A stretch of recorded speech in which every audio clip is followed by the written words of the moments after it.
शहाण्याचा सेवक व्हावा, पण मूर्खाचा मालक कधी होऊ नये.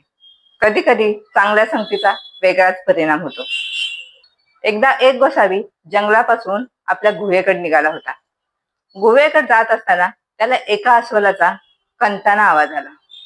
तो आवाज ऐकून तो अस्वलाजवळ जातो, तर त्या अस्वलाच्या पायामध्ये काटा रुतला होता. मग त्या गोसाव्याने त्या अस्वलाच्या पायातला काटा काढून दिला.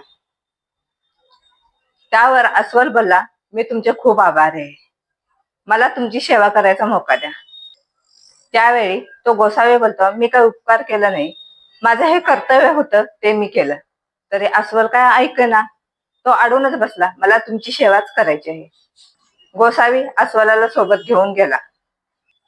मग गोसावी आराम करण्यासाठी झोपी गेला. त्यावेळी त्याच्या अंगावर भरपूर माशा बसू लागल्या. मग अस्वलाने त्याची सेवा करण्यासाठी त्या सगळ्या माशांना हटवलं, पण एक माशी सतत त्याच्या नाकावर बसत होती. मग अस्वलाने किती हटवलं तरी ती माशी त्या नाकावर बसत. मग त्या अस्वलाला राग आला.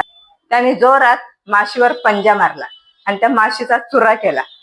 काय झालं, त्या गोसाव्याचा नाकाचा चेंदामेदा झाला, त्याचं नाकच तुटून गेलं.